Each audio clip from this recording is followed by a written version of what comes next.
Humans also need words. Words nourish the mind. Words give life. Words create insight. Because there's more than one way to see. If we see with our eyes, we call that sight. But there's another way to see called insight.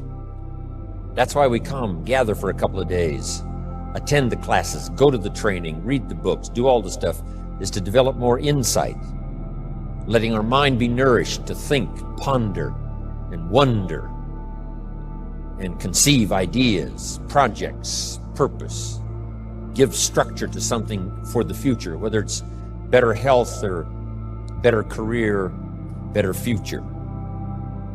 Next, the mind needs to be exercised. We talked a bit about that earlier. Exercised by debate. Exercised by reading both sides of the debate, both sides of the question. Major life issues, major political issues. Don't leave yourself out of the great debate. One, the mind needs to be nourished by ideas. Second, it needs to be refined and stimulated and exercised by debate. We need both sides of the human drama represented. The reason why the Bible is such a classic book in studying all kinds of stories is because the Bible is full of stories on both sides, the evil side and the good side. The Bible said, Old Testament said, this king came to power and he was a good king. And he ruled for 18 years. And then it says the next king came to power and he was a bad king and he put up idols. He became the bad king. So it reads good king, bad king, showing both sides of the human spectrum and drama. Some stories that we read in the Bible of people to admire, others are people to despise. In your library, you need a book on Gandhi and you need a book on Hitler. One book to show you how noble someone's aspirations can be, and the other book to show you how despicable and how evil someone's goals could be. Both sides we study good and evil, one we love and one we hate. We study illness, we study health. Someone says, well, you can't study the negative things. You have to study the negative things. You have to give voice to and mind to and time to both sides of the issue so that you can strengthen your side of the argument. Then our personal philosophy needs to be developed so we can see the opportunities on the other side so we can maximize those. And for the balance of your life, that's going to be the twin challenge in developing ideas and philosophy and strengthening all of it so that you can avoid the dangers, maximize the opportunities. Because the dangers never go away. The dangers to our ship of state called the country. The danger to the enterprise, the danger to the corporation. Dangers always lurk, both inside and out. Dangers lurk on the inside of our own mind. The battle of the mind is significant for us every day, what to think, what not to think. My mentor, Mr. Shove, said, stand guard at the door of your mind. And you decide what enters. You decide what to fill up your mind with, because it becomes the material with which you build your future. So, engaging the mind to make rational decisions about life. Beware of the thief on the street that's after your purse. But also beware of the thief in your mind that's after your promise. The thief in your mind that says you're too short, you're too tall, you've never done it before. What makes you think you can do it now? It's not going to work for you. Someone else could find the book, you'll never find the book. If you found the book, you wouldn't read it. If you did read it, you wouldn't understand it. That's stuff that goes on in our mind. So jot down this key phrase. It's one of the best for the day. Whatever you do, don't become a victim of yourself. As you engage in this debate, what to eat, what not to eat, where to go, where not to go, what to say, what not to say, what to do, what not to do, make sure that you strengthen the positive side of this argument with yourself so that day by day you become healthier, day by day you become stronger, day by day you become wiser. Day by day you build a better shield and immunity. An inside immunity to ward off disease, but an outside immunity to ward off all the negative and all the trash and all the stuff that would not enhance your personal development nor your promise for the future. So this is so important in understanding the mind. Feed it, We call it food for thought. That's what a big share of this whole seminar is all about these 3 days, is providing food to think about, thoughts to think about, and then ideas to debate. And it's not necessarily what's right or what's wrong, but what's better, what's best. This is okay, but this would be better. With this, yes, you can manage, but with this, you can flourish. With this, you can exist. With this, you can live a fantastic life. So, exercising the mind. Now, to develop the mind, you need a good library. Let me give you 3 parts to your library. Number 1 is your visual library. Zig and I and others have put things on video so you can see it. We ask you to come here today and see what's going on. So part of it comes by visual. Come and see. And then if it's on video, you can see it again and again and again. Key phrase, repetition is the mother of learning. Repetition is where if we hear it again, we see something we didn't see when we heard it the first time. We see something different that we didn't see the first time. Next is your listening library. Zig Ziglar's right. Turn your car into a mobile classroom. You can have a university education in a fairly short period of time just using the traveling time to listen.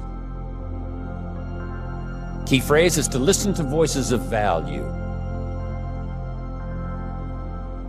Discriminate in your listening time. Listening to someone of reputation, someone who has good ideas, someone that's been recommended that has some value. Don't waste your time listening to things that don't count much.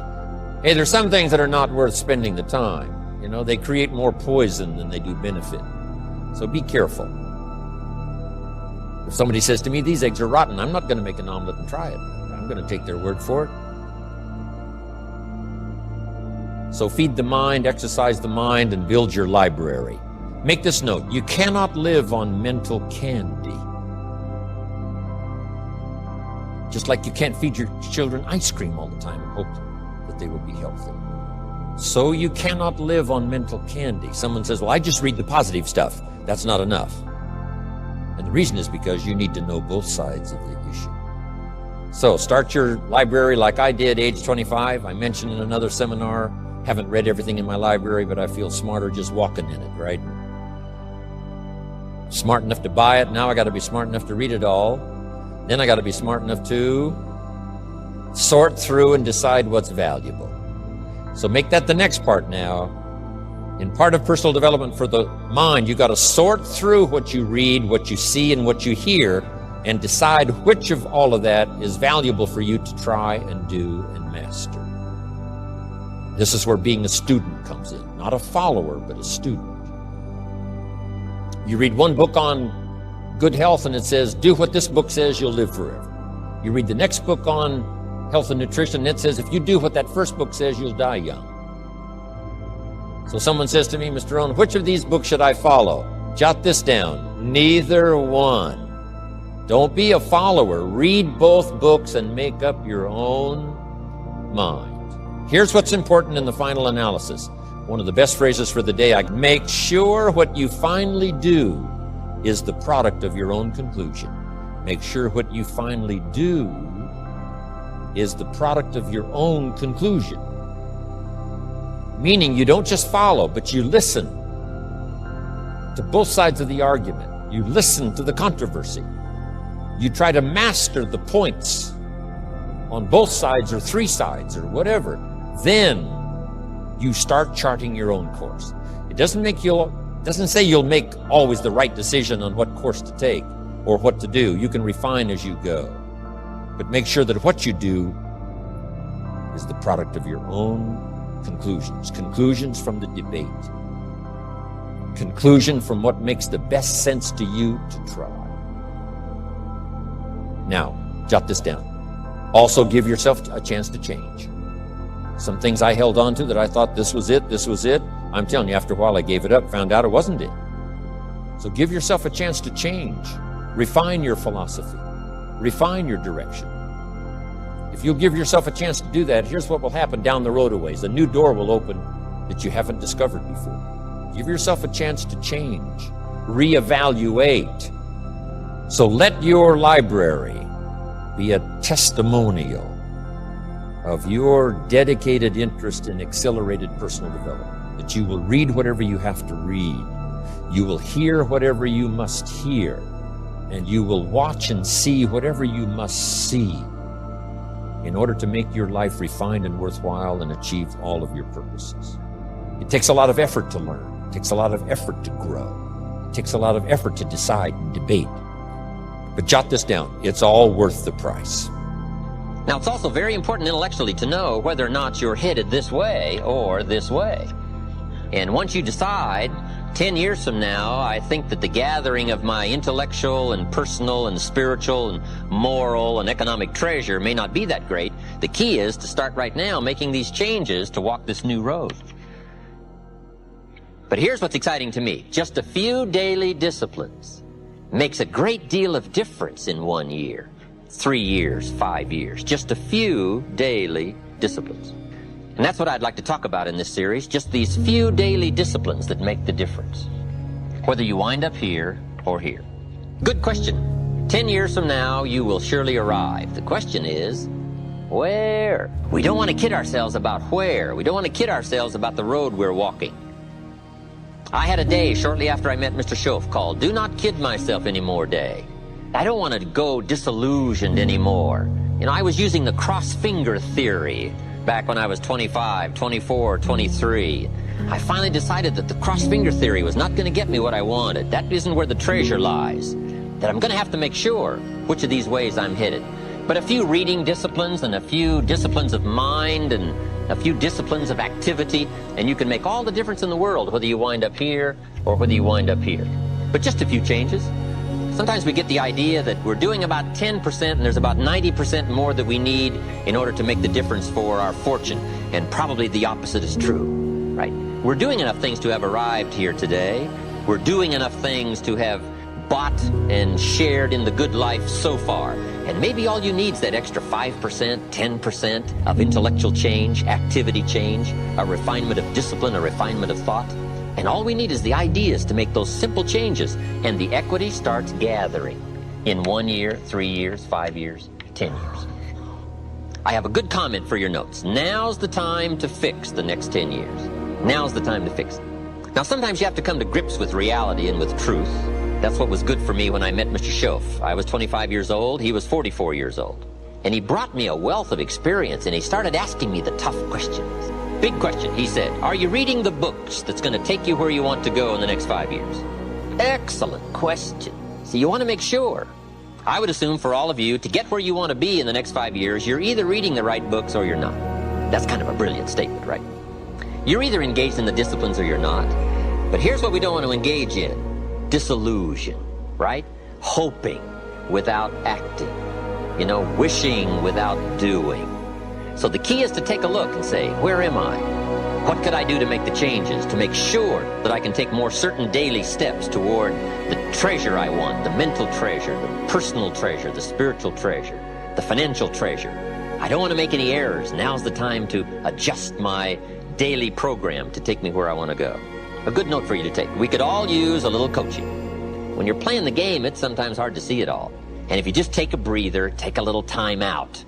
It's what we're doing here in this lecture series. Take a little time out, listen to someone's experiences, which is what I want to share with you, my experiences, my ideas, and see if it might cause for you a little moment of correction so that you can make some changes that'll add up to some extra worth in the next 1 year, 3 years, 5 years. So, ideas, I hope you'll find here during this series. All kinds of ideas, health ideas, enterprise ideas, living the better life ideas, and primarily for this series, skills of leadership ideas. The next key word is inspiration. Inspiration is a mystery, why some people are inspired and some are not. Who knows what that mystery is? Some people have this incredible zest for life and an appetite for living well and doing well, and others seem to take the ho-hum attitude, let it slide, hopefully it'll work out anyway. I don't know what the difference of that is, but it is exciting to watch people who are inspired. But I think the key to it all is self-motivation. Self-motivation. The guy says, boy, if somebody just come by and turn me on, hey, what if they don't show up? You got to have a better plan for your life. personal inspiration, drawing emotional vitality from life and the challenge, going for it. We all admire that. I think my personal advice to you would be, and reach down inside of you and come up with some more of those remarkable human gifts. They're there, waiting to be utilized. And then change anything for you want to change. And I challenge you to do that because you can change.